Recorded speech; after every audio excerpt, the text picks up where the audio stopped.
Periscope is live. Facebook is live. And YouTube is live. Hey, everybody, it's Jack Heel, the dad you wish you had, on Monday. Did y'all have a good weekend? I had an absolutely fantastic weekend. I got up yesterday morning, Sunday morning. I was on my back patio by, let's call it 7 a.m. I had some books, I had my pipe, I had my notebooks, and one of the first things I ran into was Ralph Napolitano. I think it was Napolitano. I can't remember Ralph's last name. I'm sorry, Ralph, if you're watching. With his everybody chill out and take a shot of bourbon challenge. Now, this is 8 o'clock on Sunday morning, right? And I'm up for a challenge, and so I did it for my country. I didn't have any bourbon, but I had some Gentleman Jack Tennessee sipping whiskey. I refused to shoot my expensive scotch. So 8 o'clock in the morning, I started off with a shot of whiskey. It was a good start to the day. I was out on my back patio from 7 in the morning until after 7 at night, with a couple of breaks to cook some meals for myself and everybody else. Beautiful day. Probably the first day in I don't know how long that I haven't attempted to do any work and focused exclusively on enjoying myself. So what did you do over the weekend? I've got I'm restreaming this across multiple platforms. So I'm both the host and the producer, as I have been on my podcasts. It's a little bit challenging, so I'm going to try typing a message here on Periscope and see how it works. Hey, gang. How's the messaging working? There we go. It'll be fun to see how this works. Restream IO is the platform that I use to stream my video to multiple platforms all at the same time. I don't have the ability to chat on Facebook. Restream doesn't allow me to send chats back and forth on Facebook. So if you're on Facebook and you say something to me, I can see that you've sent me a chat, but I can't respond. It's a miracle that it works at all, let alone that it works well. All right. I'm wandering around a little bit here today, mostly because when I woke up this morning, I would have sworn that it was Sunday, not Saturday. I mean, not Monday. And I actually had to check my phone and calendar to confirm that indeed today is Monday. So we're 3 weeks into this social isolation, I guess, is the social distancing.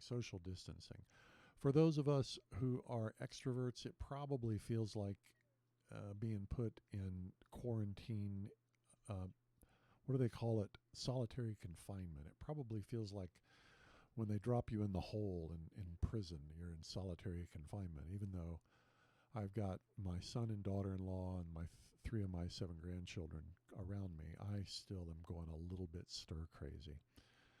Thank God I have them. If I was living alone, I would be losing my mind. Why? Because I'm an extrovert. My energy comes from being with and around people. My son, my oldest son, is a true introvert. He's in heaven because he now has a legitimate reason to see no one. So, I think that's one of the most fundamental divisions in the world, the division between introverts and extroverts. Probably the only more profoundly fundamental division is that between males and females. We're not even going to comment about that. Anybody who's not mentally ill understands that there are males and there are females, and anything that doesn't fall inside those two particular categories is such a vanishingly small number of people that it really doesn't make sense to make social policy based on such a small number of exceptions to the overall rule. Introverts and extroverts. Now, there are folks who are known as ambiverts, meaning they can flip back and forth between the extrovert and the introvert. But again, they're vanishingly small in number. Most of us are either energized by being around people or innervated by being around people. So how are you all doing with this social isolation? How are you handling being socially isolated? I find myself craving more online communication simply because that's what's available, and equally aware of the limitations of online communication. If I wasn't before, I certainly am now.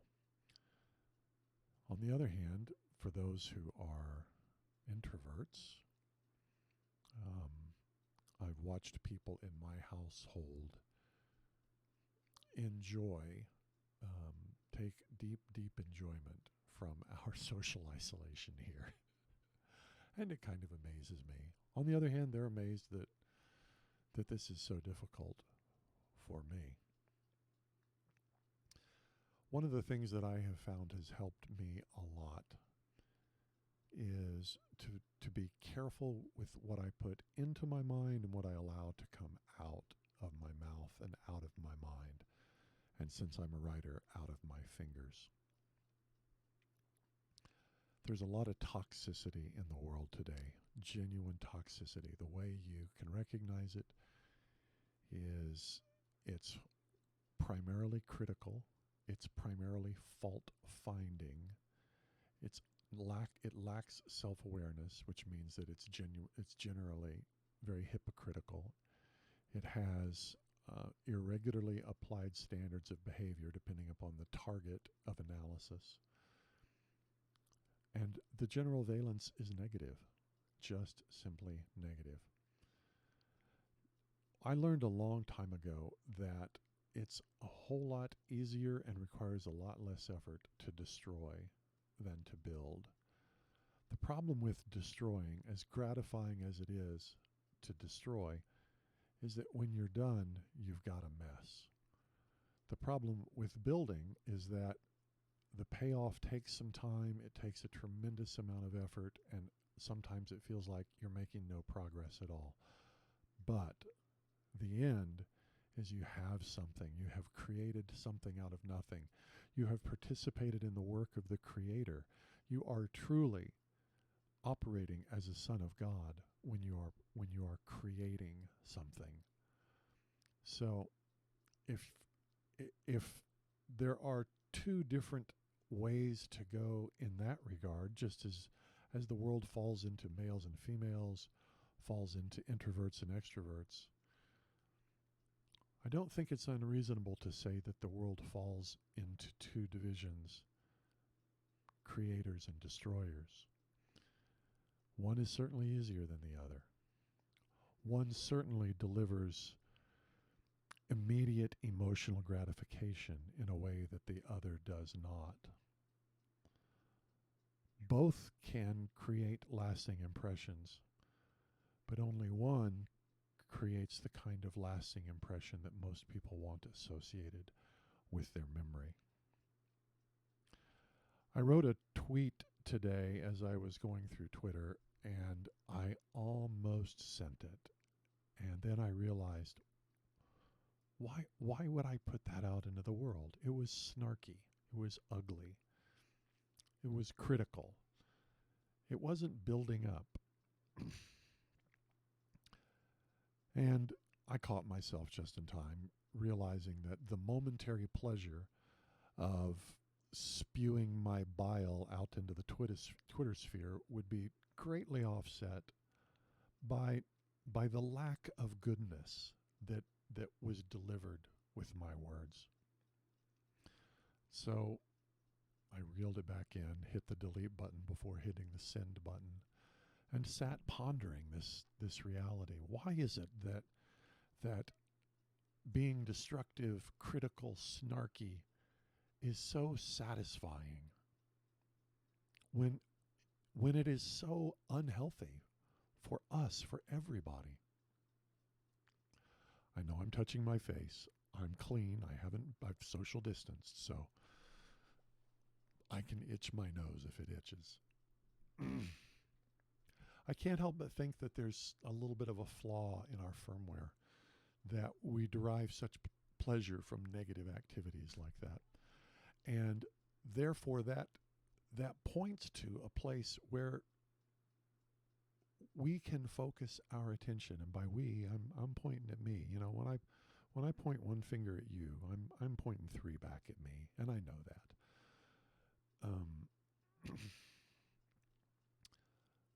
My mantra lately has been, if you want to make the world better, make you better. If you want a better world, make a better you.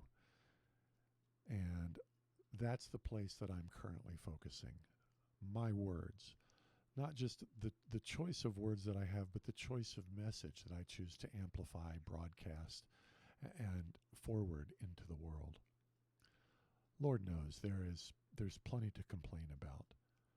But we also know that if we focus entirely on the things that there are to complain about, we will never run out of things to complain about.